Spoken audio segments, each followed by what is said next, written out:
കർത്താവിൻ്റെ ധന്യനാമം വാഴ്ത്തപ്പെടുമാറാകട്ടെ. 2026 6-ാം മാസം 28-ാം തീയതി ഞായറാഴ്ച വിശുദ്ധ സഭായോഗമായി ഞങ്ങൾക്ക് ദൈവസന്നിധിയിലായിരിക്കാൻ കർത്താവ് തരുന്ന വിലപ്പെട്ട സന്ദർഭത്തെ ഓർത്ത് നന്ദിയോടെ സ്തോത്രം ചെയ്യുന്നു. കഴിഞ്ഞുപോയ വിശുദ്ധ പകൽക്കാല ആരാധനയ്ക്ക് ശേഷം ഇന്ന് പകൽക്കാലം വിശുദ്ധ സഭായോഗമായി കടന്നു വരുവാൻ കർത്താവ് ഞങ്ങൾക്ക് ആയുസ്സ് തന്നു, ആരോഗ്യം തന്നു, ബലം തന്നു, ശക്തി തന്നു, എല്ലാം ഔദാര്യമായി ദാനമായിട്ട് നൽകി തന്നു. അതോർത്ത് നന്ദിയോടെ സ്തോത്രം. ഭക്ഷണമില്ലാതെ, വസ്ത്രമില്ലാതെ, പാർപ്പിടമില്ലാതെ എത്രയോ ജനകോടികൾ ഭൂമിയിൽ അലഞ്ഞു തിരിയുന്നു. അതിൻ്റെ നടുവിൽ ദൈവം നമുക്ക് ഇത്രത്തോളം തന്നല്ലോ. ഉണ്മാനും ഉടുപ്പാനും ഉണ്ടെങ്കിൽ മതിയെന്ന് വിചാരിക്കുക. ഞാൻ കഴിഞ്ഞ ആഴ്ച ഒരു കല്യാണത്തിന് പോയി. ഗംഭീരമായ കല്യാണമായിരുന്നു. UK ജോലിയുള്ള ഒരു ഡോക്ടർ ലേഡിയും ഗൾഫിൽ ജോലിയുള്ള ഒരു യുവാവും കൂടിയുള്ള വിവാഹം. എൻ്റെ ഒരു സ്നേഹിതൻ്റെ മോളാണ്. അദ്ദേഹം ഒരു സുവിശേഷകനാണ്. എറണാകുളം ടൗണിലെ മെഗാ ചർച്ച് എന്ന് വിശേഷിപ്പിക്കപ്പെടുന്ന ഒരു ചർച്ചിലെ വിശ്വാസികളാണ് അവർ.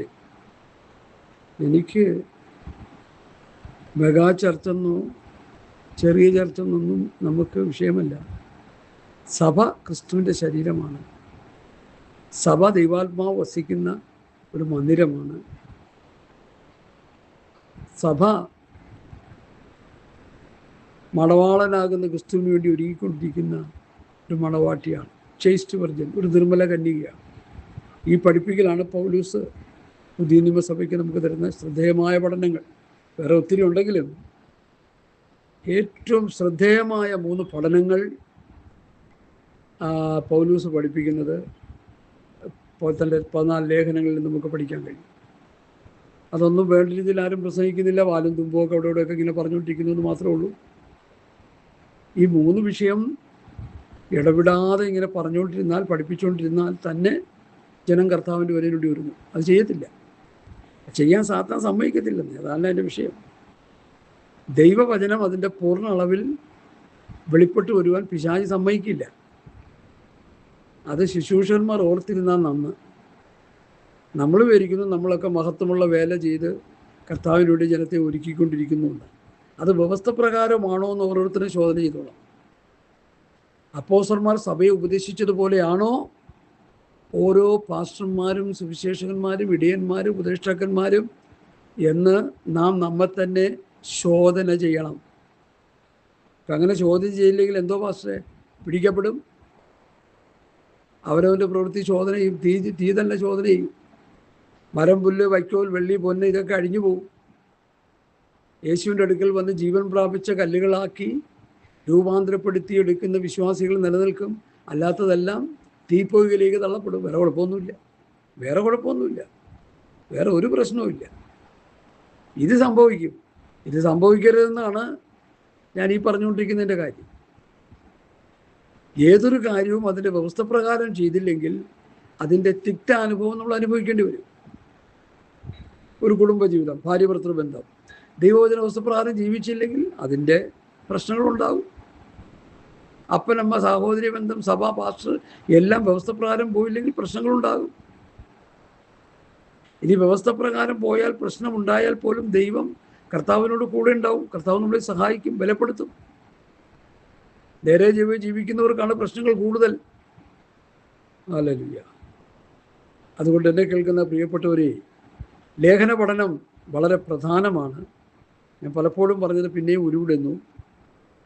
ഒരു ലേഖനം നമ്മൾ പഠിക്കുമ്പോൾ അതിൻ്റെ എത്ര അധ്യായങ്ങളുണ്ട് അത് മുഴുവൻ നമ്മൾ വായിച്ച് ജനത്തെ പഠിപ്പിക്കുക, ഗ്രഹിപ്പിക്കുക.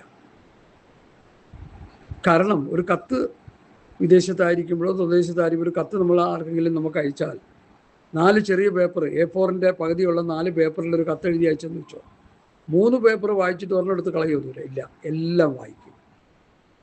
എൻ്റെ ഭാര്യയ്ക്ക്, എൻ്റെ ഭർത്താവിന് എന്നോടുള്ള സന്ദേശം എന്താണ്, അല്ലെങ്കിൽ കത്തയക്കുന്ന ആ വ്യക്തി ആരയക്കുന്നു അത് ആശയവിനിമയം ശരിക്കും നടക്കണമെങ്കിൽ അത് മുഴുവൻ വായിച്ച് ഗ്രഹിക്കണം. എന്നതുപോലെ ദൈവത്തിൻ്റെ പരിശുദ്ധാത്മാവ് ദൈവസഭയ്ക്ക് തന്നിരിക്കുന്ന അതിശ്രേഷ്ഠമായ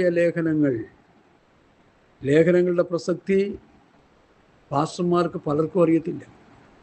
ഒരു മണ്ടക്കോ സ്വാമി വിളിച്ചു പറഞ്ഞത് ലേഖനങ്ങൾ ഞങ്ങളെ വലിയ ബുദ്ധിമുട്ടിക്കുന്നുവെന്ന്. കാരണം പുള്ളി കാശുണ്ടായിക്കൊണ്ടിരിക്കുക, സുവിശേഷം പറഞ്ഞു. പുള്ളിയുടെ സാമ്രാജ്യം കെട്ടുപടുത്തുകൊണ്ടിരിക്കുക. പിന്നെ എങ്ങനെ ഈ ലേഖനത്തിൻ്റെ ദൈവാലോചന വെളിപ്പെട്ട് കിട്ടുന്നത്? ഇത് വെച്ച് കാശുണ്ടാക്കാം, കസേര ഉറപ്പിക്കാം, കോടീശ്വരനാകാം, പിന്നെ പല പല പരിപാടികൾ നമുക്ക് ചെയ്യാം ഈ വചനം എടുത്ത് പ്രസംഗിച്ച്. ഇന്ന് അതല്ലേ ചെയ്തുകൊണ്ടിരിക്കുന്നേ? പലരും ചെയ്തുകൊണ്ടിരിക്കുകയല്ലേ? പലരും ചെയ്ത് കാലയവനിക്കുള്ളിലേക്ക് പോയി. എങ്ങോട്ട് പോയെന്നുള്ളത് അവരോട് തന്നെ ചോദിക്കണം. എന്നെ കേൾക്കുന്ന പ്രിയപ്പെട്ടവരെ, ഞാനിതൊരു 10-50 വർഷം കൊണ്ട് പഠിച്ചുകൊണ്ടിരിക്കുക. ഈ 50 വർഷത്തെ പഠനത്തിൽ 25 വർഷം ശ്രേഷ്ഠന്മാരായ ചില ഗുരുക്കന്മാർ, പഴയ ഗുരുക്കന്മാർ, അവരിൽ നിന്ന് എനിക്ക് പഠിക്കാനിടയായി. അപ്പോഴാണ് സംഭവം പിടികിട്ടിയത്. പൗലൂസ് പറയുന്നുണ്ട്, പുതിയ ശിഷ്യനരുത്. പുതിയ ശിഷ്യന്മാർ കുളമാക്കുമെന്ന് നമുക്കെല്ലാവർക്കും അറിയാം. കുളമാക്കിക്കൊണ്ടിരിക്കുക, ആത്മീയ കുളത്തെ കാർന്ന് തിന്നുകൊണ്ടിരിക്കുക. സാത്താൻ അവരിലൂടെ കയറി മേഞ്ഞുകൊണ്ടിരിക്കുക. വചനപരിജ്ഞാനമുള്ളവരും ദൈവവചനം പഠിക്കുന്നവരും നിത്യതയ്ക്ക് വേണ്ടി ഒരുങ്ങിക്കൊണ്ടിരിക്കുന്നവരും ജനത്തെ ദൈവരാജ്യത്തിന് വേണ്ടി, സ്വർഗരാജ്യത്തിന് വേണ്ടി ഒരുക്കിക്കൊണ്ടിരിക്കുന്നവർക്കും ഞാൻ ഈ പറയുന്ന കാര്യങ്ങൾ മനസ്സിലാവും. അല്ലാത്തവർക്കൊന്നും മനസ്സിലാവൂല, മനസ്സിലാകുകയും വേണ്ട. അല്ല ഇപ്പം ഞാനെന്ത് പറയുന്നു? സ്തോത്രം. അതുകൊണ്ട് എന്നെ കേൾക്കുന്ന പ്രിയപ്പെട്ടവരെ, ലേഖന പഠനം വളരെ പ്രധാനമാണ്. ഞാൻ അതുകൊണ്ടാണ് ഞാനും അങ്ങനെ കുറേ നാളുകളായി ഞാനിങ്ങനെ പ്രസംഗിച്ചുകൊണ്ടിരിക്കുക.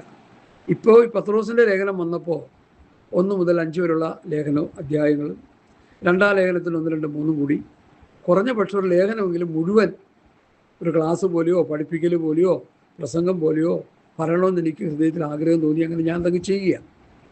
ഞാനത് പറഞ്ഞിട്ട് ഞാൻ ചെയ്യാതിരുന്നാലോ?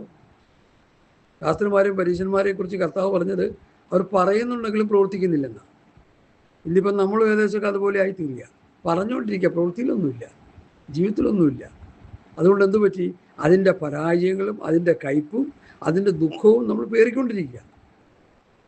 അതുകൊണ്ട് നാം ദൈവവചനം അനുസരിച്ച് പറയുകയും അതനുസരിച്ച് ജീവിക്കുകയും ചെയ്തുകൊണ്ടിരുന്നാൽ കഷ്ടങ്ങളാണെങ്കിലും അതിൽ സന്തോഷിക്കാൻ കഴിയും. പത്രോസിൻ്റെ ആ ഭാഷ ഞാൻ കടമെടുത്ത് പറയട്ടെ, പറഞ്ഞു തീരാത്തതും മഹിമയുള്ളതുമായ സന്തോഷത്തോടുകൂടി ആനന്ദിക്കാൻ കഴിയും. ക്ഷയം പാട്ടം മാലിന്യമില്ലാത്ത നല്ലൊരു അവകാശത്തിനായി നമ്മെ വീണ്ടും ജീവിപ്പിച്ചിരിക്കുന്നു. അങ്ങനെ ജനിപ്പിച്ചിരിക്കുന്ന നമ്മൾ നാനാപരീക്ഷകളാൽ ദുഃഖിച്ചിരിക്കേണ്ടി വന്നാലും ആനന്ദിക്കുന്നു. അതാണ് ക്രിസ്ത്യ ജീവിതത്തിൻ്റെ പ്രത്യേകത, വിജയരഹസ്യം.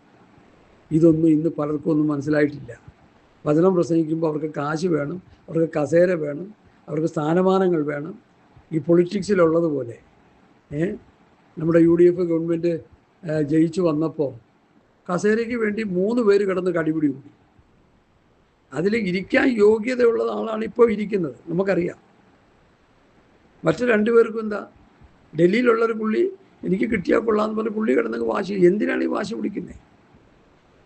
അർഹതയുള്ളവൻ ഇരിക്കട്ടെ. മനുഷ്യർ ഇത് ചിന്തിച്ച് അർഹതയുള്ളവൻ തന്നെയാണ് ഇന്നിരിക്കുന്നത്. അതുകൊണ്ട് നല്ലൊരു ഭരണം നടക്കുന്നുണ്ട്. ഞാൻ പക്ക കമ്മ്യൂണിസ്റ്റുകാരനായിരുന്നു പണ്ട്. സ്കൂളിൽ പഠിക്കുമ്പോഴും SFIയുടെ പ്രവർത്തകനായിട്ട് തിരുവനന്തപുരത്ത് നിന്ന് കീ വിളിച്ച് കൊല്ലം വരെ വന്നിട്ടുണ്ട്. ഇപ്പോൾ എനിക്ക് തോന്നി അതൊക്കെ മണ്ടത്തരമായിരുന്നു. ഇപ്പോൾ എനിക്കൊരു പാർട്ടിയില്ല, കമ്മ്യൂണിസ്റ്റും ഇല്ല, കോൺഗ്രസും ഇല്ല, BJP ഇല്ല, 2020 ഇല്ല, ഒന്നുമില്ല. ആര് നന്നായിട്ട് ഭരിക്കുന്നോ അവരുടെ പക്ഷം നമ്മൾ, അത്രേ ഉള്ളൂ. വോട്ട് ചെയ്യുമ്പോൾ എൻ്റെ മനസാക്ഷിക്ക് തോന്നുന്ന പോലെ ഞാൻ ചെയ്യും. എൻ്റെ വോട്ട് ചെയ്യാൻ മറ്റുള്ളവരുടെ പ്രേരണയൊന്നും എനിക്ക് വേണ്ട. ആര് നന്നായിട്ട് ഭരിക്കുന്ന അവർക്ക് കൊടുക്കും, ആര് നല്ല വ്യക്തിത്വമാണോ അവർക്ക് കൊടുക്കും. നമ്മുടെ പല വിശ്വാസികളെയും ഞാൻ നോക്കിയിട്ട് ഈ അന്തം കമ്മികളെപ്പോലെ അന്ധമായിട്ട് പാർട്ടിയെ വിശ്വസിച്ച് മുമ്പോട്ട് പോകുന്നവരാണ്. എനിക്കതിനോട് യോജിക്കാൻ കഴിയുന്നില്ല. കാരണം ഈ ലോകം ഭരിക്കുന്നത് സാത്താനാ. UDF, LDF, BJP ഒന്നുമില്ല. അവർ 70-80 വർഷം അവർക്ക് കിട്ടിയ ഭരണം അവരങ്ങനെ നടത്തുന്നത് മാത്രമേ ഉള്ളൂ. ഈ ലോകം ഭരിക്കുന്നത് ദുഷ്ട പിശാചാ. ഈ പിശാചിൻ്റെ ഭരണം ഇവിടെ നടക്കുന്നതുകൊണ്ട് ഇവിടെ നമ്മൾ ആരെങ്കിലും മാനുഷികമായ നിലയിലൊരു പാർട്ടി ഭരിക്കുകയാണെങ്കിൽ അവർക്ക് വേണ്ടി പ്രാർത്ഥിക്കുക.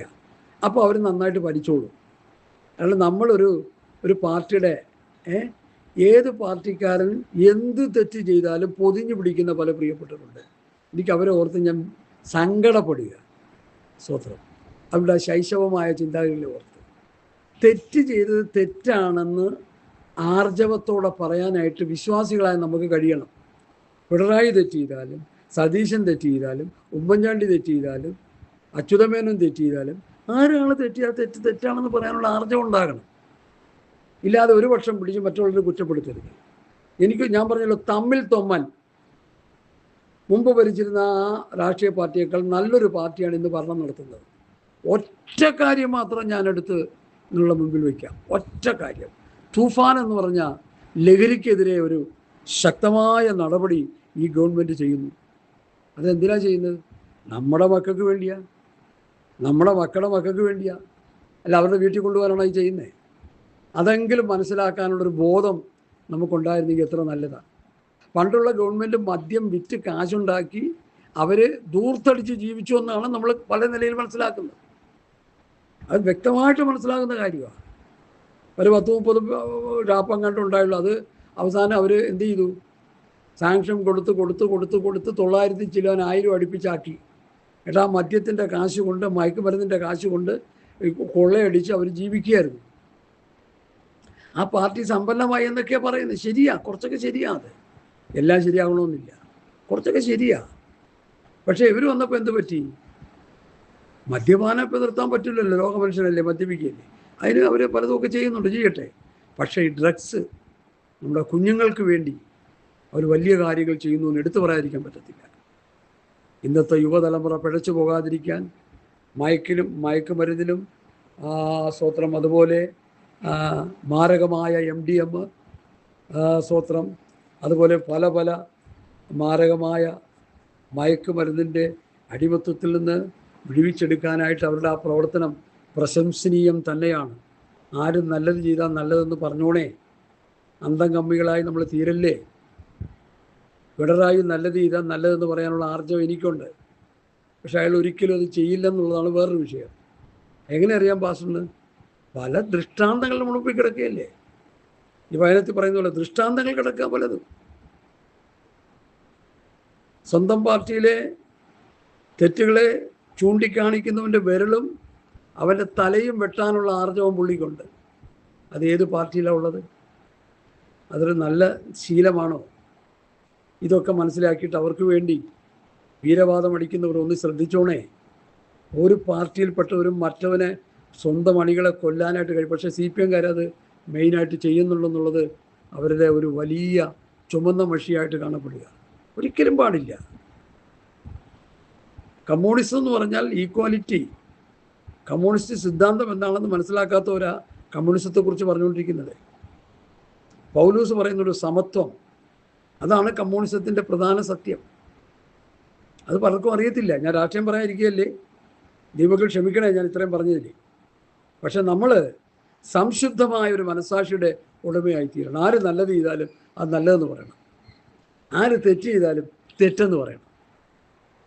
അല്ലാതെ വല്ലവരുമൊക്കെ വല്ലയിടത്തും പറയുന്നത് കേട്ട് അത് ഇതൊന്നും പറയരുത്. നമ്മുടെ കൺമുൻപിൽ ചെയ്തുകൊണ്ടിരിക്കുന്ന കാര്യങ്ങളാണ് നമ്മൾ കാണുന്നത്. ലഹരി മരുന്നിനെതിരെ ഞങ്ങളുടെ എറണാകുളം ജില്ലയിലാണ് ഈ ലഹരി, കേരളത്തിലെ ഏറ്റവും കൂടുതൽ ലഹരി പെരുമ്പാവൂർ അവർ നന്നായിട്ട് സെർച്ച് ചെയ്ത് അവർ പിടിച്ചുകൊണ്ടിരിക്കുക. എത്ര പിടിച്ചാലും കുറേ കാണും, പക്ഷെ പിടിച്ചുകൊണ്ടിരിക്കുക.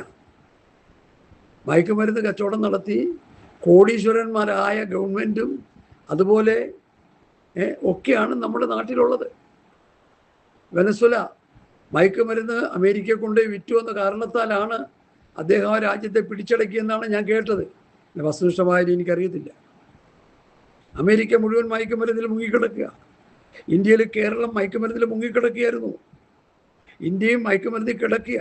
അതിൽ രക്ഷിച്ചെടുക്കാനായിട്ട് ഗവൺമെൻറ് ഒരു ദൗത്യം നടത്തുമ്പോൾ അത് നല്ലതെന്ന് പറയുന്നതിന് എന്താ കുഴപ്പം? നല്ലതല്ലേ. നമ്മുടെ അയൽവാസികളായ ഡ്രഗ്സിനടിമയായ എൻ്റെ കുടുംബത്തിലുണ്ടല്ലോ, എൻ്റെ മൂത്ത ജ്യേഷ്ഠൻ്റെ മോൻ മദ്യത്തിനും മയക്കുമരുന്നിനും അടിമയായി ചാകാറായി കിടക്കുക. ആരാ അതിന് ഉത്തരവാദി? സ്വത്രം. മദ്യപിച്ച് ബഹളം ഉണ്ടാക്കി ഒരു കേസ് എന്നാൽ ഉടനെ ഇറക്കി വിടുകയല്ലേ ചെയ്യുന്നത്. ഇപ്പോഴോ പിടിച്ചകത്തിടും. ഇച്ചിരി ബുദ്ധിമുട്ടും കുടിക്കാനായിട്ടും മദ്യം കുടിക്കാനായിട്ടോ അല്ലെങ്കിൽ മയക്കുമരുന്ന് കഴിക്കാനായിട്ടോ ഒക്കെ. ഞാൻ ഈ പറയുന്നതിൻ്റെ കാര്യം നമ്മുടെയൊക്കെ മക്കളും, ഇപ്പം എൻ്റെ ചേട്ടൻ്റെ മോൻ എൻ്റെ മോനല്ലേ, ഇതൊക്കെ മദ്യത്തിൽ മുങ്ങി നശിച്ച് കിടക്കുകയാണെന്ന് പറയുന്നതിൽ വലിയ വേദനയുണ്ട്, ദുഃഖമുണ്ട്. അതുപോലെ എത്രയോ കുടുംബങ്ങളാണ് അങ്ങനെയുള്ള അവസ്ഥയ്ക്കൊരു വ്യത്യാസം ഒരു ഗവൺമെൻറ് വരുത്തുമ്പോൾ മാറി നിന്ന് അതിനെ പരിഹസിക്കുകയാണ് ചെയ്യുന്നത്. അവരോട് ചേർന്ന് നിന്ന് അത് നല്ല കാര്യം, എനിക്കൊരു കാര്യം ചെയ്യാൻ കഴിയില്ലെങ്കിൽ മറ്റുള്ളവരത് ചെയ്യുന്നതിനെ പ്രോത്സാഹിപ്പിക്കുന്നതാണ് മനുഷ്യഗണത്തിൽപ്പെട്ടവർ.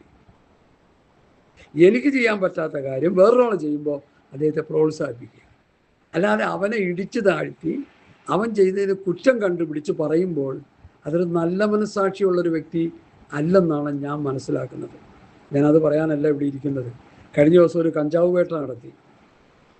കേരളത്തിലെ കഞ്ചാവ്, കേരളത്തിൽ നട്ടുവളർത്തുന്ന കഞ്ചാവ് 1 കിലോയ്ക്ക് 25,000 മുതൽ 50,000 രൂപ വിലയുള്ളപ്പോൾ തായ്ലൻഡിൽ ശാസ്ത്രീയമായ നിലയിൽ നട്ടുവളർത്തിയ കഞ്ചാവ്, ഹൈബ്രിഡ് കഞ്ചാവ് എന്നാണ് അതിൻ്റെ പേര്, മറ്റത് സാധാ കഞ്ചാവ്, അതിന് 1 കോടി രൂപ 1 കിലോയ്ക്ക്. എങ്ങനെയുണ്ട്? അപ്പം നമ്മുടെ പിള്ളേർ ഹൈബ്രിഡ് ഉപയോഗിക്കാൻ തുടങ്ങി.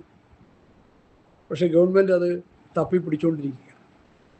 ഏതാണ്ട് 20 കോടിയുടെ എങ്ങാണ്ട് കഞ്ചാവാണ് പിടിച്ചെടുത്തെന്നൊക്കെ പറയപ്പെടുന്നത്. മനസ്സിലായോ?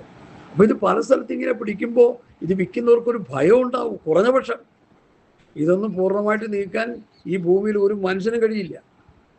പക്ഷെ കുറച്ച് കുറയ്ക്കാം. കുറച്ച് ഒരു യുവതലമുറ ഇതിൽ നിന്ന് രക്ഷപ്പെടാനുള്ള സാധ്യത ഉണ്ടെന്നാണ് ഞാൻ മനസ്സിലാക്കുന്നത്. ഹല്ലേലൂയ, സ്തോത്രം, സ്തോത്രം, സ്തോത്രം. വെൻസലയിൽ ഒരു ഭൂകമ്പം ഉണ്ടായി, 10,000 പേര് മരിച്ചു, 50,000 പേരെ കാണാനില്ല. കഴിഞ്ഞ ആഴ്ചത്തെ പ്രധാന വാർത്തയാണ്. ഞാൻ പ്രധാന വാർത്ത പറയാനിരിക്കുകയല്ല. ഇതൊക്കെ നമ്മുടെ ഭൂലോകത്ത് നടക്കുന്നുണ്ട് പ്രിയമുള്ളവരെ, ഇതൊക്കെ നടക്കുന്നുണ്ട്. നമ്മുടെ എല്ലാതാമം വിളിക്കപ്പെട്ടിരിക്കുന്ന എൻ്റെ ജനം തങ്ങളെ തന്നെ താഴ്ത്തി പ്രാർത്ഥിച്ച് തങ്ങളുടെ ദുർമാർഗ്ഗങ്ങളെ വിട്ടുതിരിഞ്ഞ് എൻ്റെ മുമ്പ് അന്വേഷിക്കുമെങ്കിൽ സ്തോത്രം എന്തു ചെയ്യും? അവൻ ദേശത്ത് സൗഖ്യം വരുത്തി കൊടുക്കും. ദേശം ഡ്രഗ്സിന് അടിമയായി കഴിയുമ്പോൾ ദൈവമക്കൾ പ്രാർത്ഥിക്കണം. ഒരു ഗവൺമെൻറ് അതിനെതിരെ നടപടി എടുക്കുന്നു എന്ന് പറയുമ്പോൾ അവർക്ക് വേണ്ടി പ്രാർത്ഥിക്കണം. നമ്മൾ ഭരണാധികാരികൾക്ക് വേണ്ടി പ്രാർത്ഥിക്കണം. ഇടതുപക്ഷത്തേക്കാൾ നല്ലൊരു ഭരണം ഈ കോൺഗ്രസ് കാഴ്ചവെച്ചു എന്നുള്ളത് നമ്മൾ ഓർക്കുമ്പോൾ അവർക്ക് വേണ്ടി അധികം പ്രാർത്ഥിക്കണം. ഹല്ലേലൂയ. നല്ല മനസ്സാക്ഷിയുള്ള ഒരു ഭരണത്തിരിക്കാൻ പ്രാർത്ഥിക്കണം. കൊലയാളികൾ മാറി, കൊള്ളക്കാർ മാറി, നമ്മുടെ ദേശം സംശുദ്ധമാകാൻ, അക്രമങ്ങൾ, അനീതികളെല്ലാം മാറി, കഴിഞ്ഞ നാളുകളിൽ ഈ അക്രമത്തിൽ ഏർപ്പെട്ടവരെ ന്യായമായി മാതൃകാപരമായി ശിക്ഷിച്ച് തുറങ്കല്ലടിക്കാൻ വേണ്ടി നമ്മൾ പ്രാർത്ഥിക്കണം. അങ്ങനെയല്ലെങ്കിൽ ജനാധിപത്യം എന്നുള്ളതിന് നാശം സംഭവിക്കും. മനുഷ്യനിവിടെ പാർക്കാൻ പറ്റത്തില്ല. ദുഷ്ടന്മാരും വളർന്നു വരുമ്പോൾ ജനം ഒളിച്ചുകൊള്ളുന്നു എന്ന് സോളമൻ പറയുക. സ്തോത്രം. അതുകൊണ്ട് ഏത് പാർട്ടിയാണെങ്കിലും അവർക്ക് വേണ്ടി നമ്മൾ പ്രാർത്ഥിക്കുക. സത്യത്തിൽ എനിക്ക് അഭിമാനമുണ്ട് നമ്മുടെ ഇന്നത്തെ ഭരണത്തെ ഓർത്ത്. പല പല കാര്യങ്ങളും അവർ ചെയ്തുകൊണ്ടിരിക്കുന്നു, വാർദ്ധക്യമുള്ളവർക്ക് വേണ്ടി പല കാര്യം. ഇതൊന്നും കണ്ടിട്ട് നമ്മൾ അസൂയപ്പെട്ടിട്ട് കഥയില്ല. അവർക്ക് വേണ്ടി പിന്നെയും പ്രാർത്ഥിക്കുക, നല്ല കാര്യങ്ങൾ ചെയ്യട്ടെ. തമ്മിൽ തൊമ്മൻ എന്നാണ് എൻ്റെ അഭിപ്രായം. ഞാനൊരു പാർട്ടിയുടെ ആളുമല്ല. മുമ്പത്തെ ഭരണത്തെക്കാൾ മെച്ചമാണ് ഈ ഭരണമെന്ന് മാത്രമേ ഞാൻ പറയുന്നുള്ളൂ. ആരെയും പ്രശംസിച്ച് പറയാൻ ഞാൻ ആളല്ല. കാരണം ഇതിൻ്റെ പിന്നിൽ ദുഷ്ടൻ പ്രവർത്തിക്കുന്നുണ്ട്, ദുഷ്ടൻ്റെ ഭരണം നടക്കുന്നുണ്ട്. സർവ്വലോകത്തെയും പിശാച് ഭരിച്ചുകൊണ്ടിരിക്കുക. ഈ പിശാചിൻ്റെ ഭരണസീമയിൽ കടന്ന് സ്തോത്രം നശിച്ചു കൊണ്ടിരിക്കുന്ന ജനതയാണ് നമ്മുടെ മുമ്പിൽ നമ്മൾ കണ്ടുകൊണ്ടിരിക്കുന്നത്. അവരെ ഉദ്ധരിക്കാൻ ആരെങ്കിലും നിലയിൽ, ഏതെങ്കിലും നിലയിൽ ശ്രമിക്കുമ്പോൾ അവരുടെ കൈകൾക്ക് കരുത്ത് പകരുവാൻ ദൈവത്തോട് പ്രാർത്ഥിക്കണമെന്ന് ഞാൻ പറയുന്നുള്ളൂ. തമ്മിൽ തൊമ്മൻ ഒരു ഭരണം ഇവിടെ നടക്കുന്നുണ്ട്. നല്ലതാണ്, നടക്കട്ടെ. അവർ മുഖാന്തരം നമ്മുടെ കേരള ജനതയ്ക്കൊരു എന്തുണ്ടോ ഒരു ഐശ്വര്യം ഉണ്ടാകട്ടെ, എല്ലാ നിലയിലും നന്മകൾ ഉണ്ടാകട്ടെ എന്ന് മാത്രമേ ഞാൻ പറയുന്നുള്ളൂ. പ്രിയപ്പെട്ടവരെ, ഇന്ന് പൽക്കാലം നമ്മൾ ചിന്തിക്കാൻ പോകുന്ന വചനം പത്രോസിൻ്റെ 1-ാം ലേഖനം 4-ാം അധ്യായം. വളരെ ശ്രേഷ്ഠമേറിയ നിലയിലാണ് പത്രോസിൻ്റെ ലേഖനത്തിൻ്റെ രചന. ഞാൻ പറഞ്ഞല്ലോ, ഈ ലേഖനം എഴുതാനായിട്ട് തനിക്കറിയില്ല. ഈ ലേഖനം രേഖയായിട്ട് എഴുതി അയക്കാൻ തനിക്ക് അതിനുള്ള കഴിവില്ല, വിദ്യാഭ്യാസമില്ല, ജ്ഞാനമില്ല, അറിവില്ല. 1-ാം ലേഖനം 5-ാം അധ്യായത്തിൻ്റെ 12-13 വാക്യങ്ങൾ ഞാൻ വായിക്കുന്നു. 12-ാം വാക്യം. നിങ്ങളെ പ്രബോധിപ്പിച്ചും നിങ്ങൾ ഈ നിൽക്കുന്നത് ദൈവത്തിൻ്റെ സത്യകൃപയിലാകുന്നുവെന്നും സാക്ഷീകരിച്ചും കൊണ്ട് ഞാൻ നിങ്ങൾക്ക് വിശ്വസ്ത സഹോദരൻ എന്ന് നിരൂപിക്കുന്ന സിലനോസ് മുഖാന്തരം ചുരുക്കത്തിൽ എഴുതിയിരിക്കുന്നു. സിലനോസ്. അപ്പോൾ പത്രോസ് പറഞ്ഞു കൊടുത്തിട്ട് സിലനോസ് എഴുതിയതാണ് ഈ ലേഖനം. പത്രോസിനെക്കാളും നമ്മൾ എത്ര ശ്രേഷ്ഠന്മാരാണെന്ന് ഞാൻ പലപ്പോഴും ചിന്തിക്കാറുണ്ട്. പക്ഷെ എന്തുകൊണ്ടാണ് നമ്മളിങ്ങനെ അധപ്പതിച്ച് കിടക്കുന്നേ? പത്രോസ് ദൈവസ്ഥലിൽ സമർപ്പിക്കപ്പെട്ടതുപോലെ നമ്മൾ സമർപ്പിക്കപ്പെട്ടില്ല. പത്രോസ് ചെയ്ത കുറ്റം ലോകത്തിൽ ആരും ചെയ്യാത്ത കുറ്റമാണ് ചെയ്തത്. ഗുരുവിനെ തള്ളിക്കളഞ്ഞു. പക്ഷെ അത് ശരിയാണെന്ന് മനസ്സിലായപ്പോൾ, ഗുരുവിനെ തള്ളിപ്പറഞ്ഞത് തെറ്റാണെന്ന് മനസ്സിലായപ്പോൾ അവൻ ഏറ്റുപറഞ്ഞ് ക്ഷമായാചനം ചെയ്തു. അവൻ കരഞ്ഞ് നിലവിളിച്ച് യഥാസ്ഥാനപ്പെട്ടു എന്നുള്ളതാണ് അവൻ്റെ ജീവിതത്തിലെ വിജയം. നമുക്കതിന് കഴിയുന്നില്ല. നമുക്കതിന് കഴിഞ്ഞാൽ നമ്മളും ദൈവം ശ്രേഷ്ഠമായ നിലയിൽ ദൈവം നമ്മളെ ഉപയോഗിക്കും. യാതൊരു സംശയമില്ല കാര്യത്തിൽ. നമ്മൾ മസിൽ പിടിച്ച് കിടക്കുക ഇങ്ങനെ. സ്തോത്രം. യാക്കോബ് പറയുന്നു, നാം പലരും പലതിലും തെറ്റിപ്പോകുന്നു. യാക്കോബിൻ്റെ പ്രസ്താവനയാണ്. അപ്പോസ്തലന്മാർ തെറ്റിപ്പോകുന്നെന്ന്. അപ്പോൾ നമ്മൾ തെറ്റിപ്പോകത്തില്ല, തെറ്റിപ്പോകുന്നു. ആ തെറ്റിക്കളന്ന് ഉരുളുകയല്ല ചെയ്യേണ്ടത്, അവിടെ നിന്ന് എഴുന്നേറ്റ് ശുദ്ധീകരണം പ്രാപിച്ചു. സ്തോത്രം. വസ്ത്രം നമ്മൾ കഴുകും, തുണികൾ കഴുകും, നമ്മുടെ വീടുകൾ നമ്മൾ കഴുകി വൃത്തിയാക്കും, പാത്രങ്ങൾ കഴുകി വൃത്തിയാക്കും. എല്ലാ വിഷയങ്ങളിലും ഒരു ശുദ്ധീകരണമുണ്ട്. ക്രിസ്തീയ ജീവിതത്തിന് മാത്രം ഒരു ശുദ്ധീകരണം ഇല്ലെന്നോ? ക്രിസ്തീയ ജീവിതത്തിന് ശുദ്ധീകരണം ഇല്ലെന്നോ? ആത്മീയർക്ക് ശുദ്ധീകരണം വേണ്ടെന്നോ? ഇവിടെയാണ് നമ്മൾ തകർന്നു കിടക്കുന്നത്. യോഹന്നാൻ്റെ ലേഖനം ഒരു വാക്യം എൻ്റെ ഹൃദയത്തിൽ കർത്താവ് തരികയാണ്. 1-ാം ലേഖനം 3-ാം അധ്യായത്തിൻ്റെ 2-ാമത്തെ വാക്യം. പ്രിയമുള്ളവരെ, ഇന്നതാകുമെന്ന് ഇതുവരെ പ്രത്യക്ഷമായില്ല. അവൻ പ്രത്യക്ഷനാകുമ്പോൾ അവനെ താനിരിക്കുന്നത് പോലെ തന്നെ കാണുന്നതുകൊണ്ട് അവനോട് സദൃശ്യന്മാരാകും. രൂപാന്തര ശരീരം പ്രാപിച്ച് കർത്താവിനെ പോലെ ഒരു ദൂതതുല്യനായ ശരീരം നമുക്ക് കിട്ടുമെന്ന്. അതിൻ്റെ അടിയിലത്തെ വാക്യം നമ്മൾ വിട്ടുകളയുക. അവനിൽ ഈ പ്രത്യാശയുള്ളവൻ അവൻ നിർമ്മലനായിരിക്കുന്നത് പോലെ തന്നെ തന്നെ നിർമ്മലീകരിക്കുന്നു, തന്നെ തന്നെ വെടിപ്പാക്കുന്നു, തന്നെ തന്നെ ശുദ്ധീകരിക്കുന്നു, തന്നെ തന്നെ എന്തു ചെയ്യുക? ആത്മീയവർദ്ധന വരുത്തുന്നു. ഇത് വിശ്വാസികളിലും പാസ്റ്റർമാരിലും നടക്കുന്നില്ല. അവരൊക്കെ വലിയ വിശുദ്ധന്മാരാണെന്ന് പറഞ്ഞിങ്ങനെ നടക്കുക. ദൈവസന്നിധി ഇരിക്കണം. കഴിഞ്ഞ ദിവസം കർത്താവ് എനിക്കൊരു സ്വപ്നം തന്നു. ഞാനൊരു ട്രെയിൻ യാത്രയ്ക്ക് വേണ്ടി എന്നെ ഒരുങ്ങിയിരിക്കുമ്പോൾ ഞാൻ അലക്ഷ്യമായിട്ട് അവിടെ റെയിൽവേ സ്റ്റേഷനിൽ ഇരുന്നു. ട്രെയിൻ വന്നുപോയി. കർത്താവ് തന്ന സ്വപ്നമാണേ. വന്ന് ട്രെയിനങ്ങ് പോയി. ട്രെയിൻ പോയി കഴിഞ്ഞപ്പോഴാണ് ഞാൻ നോക്കുന്നത്, അയ്യോ, ഞാൻ പോകേണ്ട ട്രെയിൻ പോയല്ലോ. അപ്പോൾ നിങ്ങൾ ചിന്തിക്കും, ഓ പാസ്റ്റർ അപ്പോൾ വേണ്ട വലിയ ഒരുങ്ങിയിട്ടില്ല. അത് തന്നെ ഞാൻ ഒരുങ്ങിക്കൊണ്ടിരിക്കുകയെന്നേ. ആരാ പറഞ്ഞ ഞാൻ ഒരുങ്ങിയെന്ന്? ആരാ പറഞ്ഞ ഞാൻ തികഞ്ഞവനായെന്ന്? പൗലോസ് പറയുന്ന ആ ഭാഗം നമുക്കൊന്ന് എടുക്കാം. ഫിലിപ്പിയ ലേഖനം 3-ാം അധ്യായത്തിൻ്റെ ആ ഭാഗം ഒന്ന് എടുത്താൽ, ഫിലിപ്പിയർ 3. നമ്മൾ കാര്യങ്ങൾ മനസ്സിലാക്കി കഴിയുമ്പോൾ നമുക്ക് അതിൻ്റെ വ്യക്തമായ ചിത്രം നമ്മുടെ ഹൃദയത്തിലുണ്ടാകും. ഫിലിപ്പിയ ലേഖനം 3-ാം അധ്യായത്തിൽ പൗലോസ് പറയുന്ന ഭാഗം ഞാൻ നിങ്ങളെ ഒന്ന് വായിച്ച് ഗ്രഹിപ്പിക്കാം. സ്തോത്രം. എന്നെ കർത്താവ് ആ വിഷയത്തിൽ പഠിപ്പിച്ചുകൊണ്ട് ഞാൻ പറയുന്നത്. സഹോദരന്മാരെ, ഞാൻ പിടിച്ചിരിക്കുന്നു. സ്തോത്രം. അതിൻ്റെ ലഭിച്ചു കഴിഞ്ഞു വന്നു 12 മുതൽ, ഫിലിപ്പിയർ 3:12 മുതൽ. സ്തോത്രം. ലഭിച്ചു കഴിഞ്ഞു വന്നു, തികഞ്ഞവനായെന്നോ അല്ല, ഞാൻ ക്രിസ്തുയേശുവിനാൽ പിടിക്കപ്പെട്ടിരിക്കുന്നത് കൊണ്ട് എനിക്കും അത് പിടിക്കാമോ എന്ന് വെച്ച് പിന്തുടരുന്നതേയുള്ളൂ. സഹോദരന്മാരെ, ഞാൻ പിടിച്ചിരിക്കുന്നു എന്ന് നിരൂപിക്കുന്നില്ല. ഒന്ന് ഞാൻ ചെയ്യുന്നു, പിൻപുള്ളത് മറന്ന് മുൻപ് വേണ്ടി ആഞ്ഞുകൊണ്ട് ക്രിസ്തുയേശുവിൽ ദൈവത്തിൻ്റെ പരമയുള്ള വിരുദ്ധനായി ലാക്കിലേക്ക് ഓടുന്നു. ഞാൻ ഓട്ടക്കളത്തിലാണ്. ക്രിസ്തീയ ജീവിതം ഓട്ടമാണ്. സകല ഭാരവും മുറുകെ പറ്റുന്ന പാപവും വിട്ടുള്ള ഓട്ടമാണ് ക്രിസ്തീയ ജീവിതം. ഞാൻ ഓടിക്കൊണ്ടിരിക്കുക. കർത്താവ് എനിക്ക് ആ സ്വപ്നം തന്നപ്പോൾ മനസ്സിലായി, ദൈവമേ, ഞാൻ ഒരുങ്ങേണ്ട പോലെ ഒരുങ്ങിയിട്ടില്ലല്ലോ. അപ്പോൾ എനിക്ക് ഒന്നുകൂടി ഒരു ആർജവം ഉണ്ടായി. ഒരുങ്ങണം. മറ്റുള്ളവരെ ഒരുങ്ങാൻ പറഞ്ഞ് പ്രേരിപ്പിച്ചിട്ട് ഞാൻ ഒരുങ്ങിയില്ലെങ്കിലോ എനിക്ക് നരകമാണ്. നിങ്ങൾ വിചാരിക്കുന്നുണ്ടോ എനിക്ക് എന്തെങ്കിലും ഒരു ഇളവ് കിട്ടുമെന്ന്? കൂടുതൽ അടി കിട്ടുമെന്നാണ് പറഞ്ഞിരിക്കുന്നത്. അങ്ങനെയാണ് വചനം പഠിപ്പിക്കുന്നത്. സ്തോത്രം. അതുകൊണ്ട് എന്നെ കേൾക്കുന്ന പ്രിയപ്പെട്ടവരെ, നമ്മുടെ ക്രിസ്ത്യ ജീവിതം കർത്താവിൻ്റെ രാജ്യത്തിന് വേണ്ടിയുള്ള ഒരുക്കമായിരിക്കട്ടെ. ഒരുങ്ങിയിരിക്കുക, ഉണർന്നിരിക്കുക, സദാകാലം ഉണർന്നും പ്രാർത്ഥിച്ചുകൊണ്ടിരിക്കുക. നമ്മളെ പുറകോട്ട് പിടിക്കുവാൻ, നമ്മളെ ലക്ഷ്യത്തിൽ നിന്ന് വ്യതിചലിപ്പിക്കുവാൻ ലോകം, ജഡം, പിശാച് നമ്മുടെ മുന്നിലുണ്ട്. അത് ഓർത്ത് വേണം ഓരോ പാസ്റ്റർമാരും വിശ്വാസികളും ജീവിക്കുവാൻ.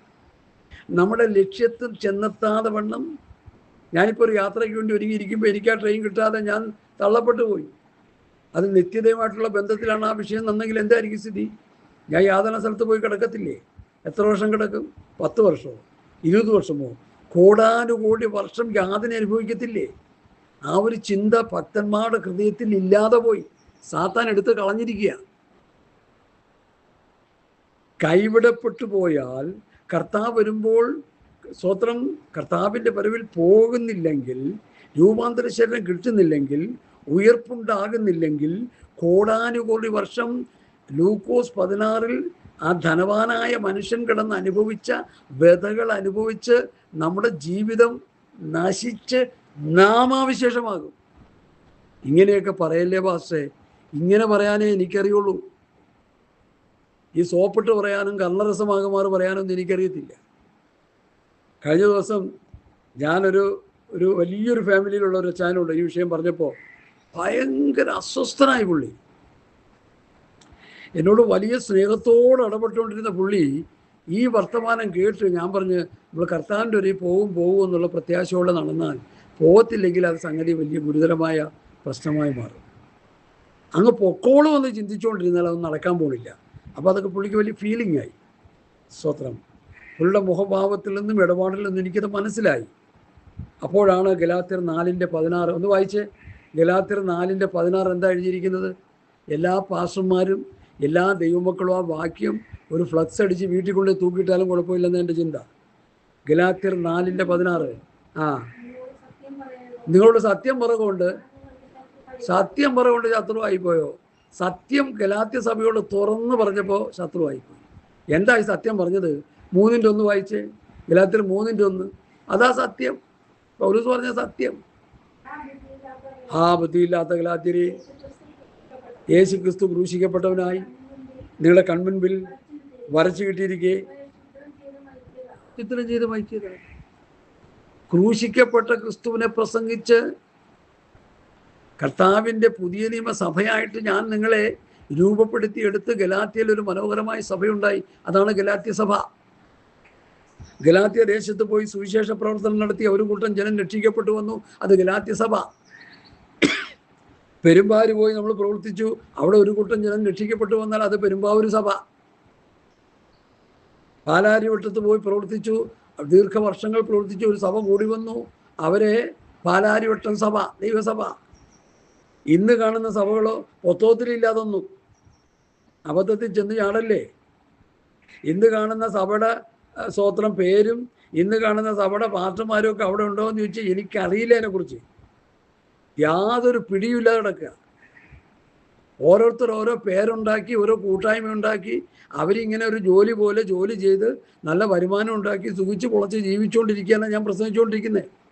അതുകൊണ്ടാണ് ഈ പ്രസംഗമൊന്നും ആർക്കും ഇഷ്ടപ്പെടാത്തത്. എന്നെ കേൾക്കുന്ന പ്രിയപ്പെട്ടവരെ, പുതിയ നിയമ സഭ എന്നുള്ളത് ക്രിസ്തുവിൻ്റെ ശരീരമാണ്. അത് ഏത് ദേശത്ത് കൂടി വന്നാലും ആ ദേശത്തിൻ്റെ പേര് വെച്ച് ആ സഭ അറിയപ്പെട്ടാൽ മതി. അതിലപ്പുറമുള്ള അറിവുകളൊക്കെ നമ്മൾ ഉണ്ടാക്കി വെക്കുന്നതാണ്, നമ്മൾ ചെയ്തു വെക്കുന്നതാണ്. നോഹയുടെ കൊച്ചുമക്കളോട് ദൈവം എന്താ പറഞ്ഞത്? നിങ്ങൾ സന്താനപുഷ്ടിയുള്ളവരായി വർദ്ധിച്ച് പെരുകി വരുമെന്ന് പറഞ്ഞു. അവരെന്താ പറഞ്ഞത്? നാം പോകണ്ട, അങ്ങ് പോരുത് കേട്ടോ. കർത്താവ് പറഞ്ഞാൽ പോരുതെന്ന്. നമ്മൾ പോരുത്. കർത്താവ് പറഞ്ഞു പോകാൻ നമ്മൾ പോകരുത്. നമുക്കിവിടെ ഇരിക്കാം, നമുക്കൊരു ഗോപുരം ഉണ്ടാക്കാം, ആകാശം മുട്ടുന്നവരെ ഉണ്ടാക്കാം. ഉണ്ടാക്കി അവസാനം എന്ത് ചെയ്തു? തമ്പുരാൻ പൊടിച്ചത് കയ്യിലോട്ട് കൊടുത്തു. അങ്ങനെ ആ ഭാഷകളുണ്ടായത് നമുക്കറിയാമല്ലോ. അത് ചുണ്ണാമ്പ് കൊണ്ടുവരാൻ പറയുമ്പോൾ കല്ലെടുത്തുകൊണ്ട് വരിക, കല്ലെടുക്കാൻ പറയുമ്പോൾ മരം എടുത്തുകൊണ്ട് വരിക, മരം എടുക്കാൻ പറയുമ്പോൾ വേറെ വല്ലതൊക്കെ എടുത്തുകൊണ്ട് വരിക. കാരണം പറയുന്നത് തിരിയുന്നില്ല, അതോടെ പൊളിഞ്ഞു. അതുകൊണ്ട് നമ്മളെയൊക്കെ പൊളിക്കാൻ ദൈവത്തിന് ധാരാളമാണ്. അതുകൊണ്ട് നമ്മുടെ ഈ കയ്യിലിരിപ്പൊക്കെ അങ്ങോട്ട് മാറ്റി ദൈവഹിതത്തിനനുസരിച്ച്, ദൈവ ഇഷ്ടത്തിനനുസരിച്ച് ദൈവത്തിൻ്റെ പ്രമാണത്തിനനുസരിച്ച് നമ്മൾ ജീവിക്കാൻ നമ്മളെ തന്നെ ഒന്ന് ഏൽപ്പിച്ചു കൊടുക്കുക. മത്തായി 7:21 ഞാൻ എപ്പോഴും പ്രസംഗിക്കുന്ന കാര്യമാണ്. എൻ്റെ കർത്താവേ കർത്താവേ എന്ന് വിളിക്കുന്ന ഏവനുമല്ല, പിന്നെ ആരാ? സ്വർഗസ്ഥനായ എൻ്റെ പിതാവിൻ്റെ ഇഷ്ടം ചെയ്യുന്നവനത്രേ. പിതാവിൻ്റെ ഇഷ്ടം, നമ്മുടെ തന്നിഷ്ടം നിർത്തി പിതാവിൻ്റെ ഇഷ്ടം ചെയ്യാൻ നമുക്ക് കഴിയണം. ഹല്ലേലൂയ. പത്രോസ് അതാ ഈ ദൈവത്തിൻ്റെ ഇഷ്ടം അവിടെ എഴുതി വച്ചേക്കുന്നത്. പൗലോസ്, പത്രോസ്, യോഹന്നാൻ, യാക്കോബ്, യൂദ, ലൂക്കോസ് ആദ്യാവിൽ എഴുതി വച്ചേക്കുന്ന മുഴുവൻ പിതാവിൻ്റെ ഇഷ്ടമാണ്. അത് നമ്മൾ വചനത്തിലൂടെ പഠിച്ചത് ചെയ്താൽ നമുക്ക് രക്ഷപ്പെടാം. ഇല്ലാതെ സംഘടന പറയുന്നതും പാസ്റ്റർമാർ പറയുന്നതും അവരും ഇവരൊക്കെ പറയുന്നത് കേട്ടുകൊണ്ടിരുന്നാൽ നേരെ നരകത്തിലോട്ട് പോവാം. എനിക്കതേ പറയാനുള്ളൂ. ഞങ്ങൾ വാക്കിനാലോ ലേഖനത്താലോ തന്ന പ്രമാണങ്ങളെ മുറുകെ പിടിച്ചുകൊള്ളുക. അവർ തന്ന പ്രമാണം, അവർ തന്ന ഉപദേശം. പിതാവേ, നീ എനിക്ക് തന്ന വചനം ഞാൻ അവർ കൊടുത്തു, നിന്റെ വചനം ഞാൻ അവർ കൊടുത്തിരിക്കുന്നു. ഇവരുടെ വചനത്താൽ എന്നിൽ വിശ്വസിക്കാനിരിക്കുന്നവർക്കുണ്ട് ഞാൻ അപേക്ഷിക്കുന്നു. ഇതാണ് യോഹന്നാന്റെ സുവിശേഷം 12-ാം അധ്യായം പഠിപ്പിക്കുന്നത്. ഈ വചനം കേൾക്കുന്നവരൊക്കെ യോഹന്നാന്റെ സുവിശേഷം 12-ാം അധ്യായം 1 മുതൽ കുറഞ്ഞ പക്ഷേ 20 വരെയെങ്കിലുള്ള വാക്യം നിങ്ങൾ നന്നായിട്ടൊന്ന് വായിച്ച് പഠിച്ചോണം. ഞാനത് പല പ്രാവശ്യം നിങ്ങളോട് പറയുന്നുണ്ട്. അതിൽ നിരുത്സാഹം കാണിക്കരുത്. യോഹന്നാന്റെ സുവിശേഷം 17-ാം അധ്യായം വായിച്ച് പഠിച്ചാൽ നമുക്ക് കിട്ടുന്ന ഏറ്റവും വലിയ അറിവ് പൗരോഹിത്യ പ്രാർത്ഥനയാണെന്ന് പറഞ്ഞു വിടുന്ന പാസ്റ്റർമാരുണ്ട്. എനിക്ക് അവരോട് വലിയ സങ്കടമാണുള്ളത്. കാരണം പൗരോഹിത്യ പ്രാർത്ഥനയാണെന്ന് പറഞ്ഞാൽ പോലും അതിൽ അന്തർലീനമായിരിക്കുന്ന സത്യം, പിതാവ് പുത്രന് കൊടുത്ത വചനം അപ്പോസ്തലന്മാരെ ഏൽപ്പിക്കുന്ന മഹത്തരമായൊരു വിഷയമാണ് ഈ അധ്യായത്തിൽ പ്രതിപാദിപ്പിക്കുന്നത്. നീ എനിക്ക് തന്ന വചനം ഞാൻ അവർ കൊടുത്തു, നിന്റെ വചനം ഞാൻ അവർ കൊടുത്തിരിക്കുന്നു. അവർക്ക് അവൻ ഈ പദങ്ങൾ എത്രയോ പ്രാവശ്യമുണ്ട്. അവരിൽ, അവരെ, അവർക്ക്, ഇവരോ, ഇവരിൽ, നീ എനിക്ക് തന്നിട്ടുള്ളവർ, അവർ, ഇവർ എന്നൊക്കെ എത്ര പദമുണ്ട്, എത്ര പ്രാവശ്യമുണ്ട്? 42ഓളം പ്രാവശ്യം യോഹന്നാന്റെ സുവിശേഷം 17-ാം അധ്യായത്തിൽ അപ്പോസ്തലന്മാരെ കുറിച്ച് പരിശുദ്ധാത്മാവ് രേഖപ്പെടുത്തിയിരിക്കുന്നു. അത് അവരുടെ പ്രത്യേകതയാണ് കാണിക്കുന്നത്. അപ്പോസ്തലന്മാരുടെ പ്രത്യേകത, അവർ അപ്പോസ്തലന്മാരുടെ ഉപദേശം കേട്ട് കൂട്ടായി മരിച്ചു, അപ്പം നുറുക്കി പ്രാർത്ഥന കഴിച്ചും പോന്നു. അപ്പോസ്തലന്മാർ പറയുന്ന ഉപദേശമാണ് പുതിയ നിയമസഭയുടെ പ്രമാണം, ഉപദേശം. ഇനിയെങ്കിലും ഈ സത്യം നമ്മൾ മനസ്സിലാക്കി അതിനനുസരിച്ച് നമ്മുടെ ശുശ്രൂഷകളെ ചിട്ടപ്പെടുത്തിയില്ലെങ്കിൽ വലിയ നാശം കൊയ്തെടുക്കേണ്ടി വരും. ഹല്ലേലൂയ.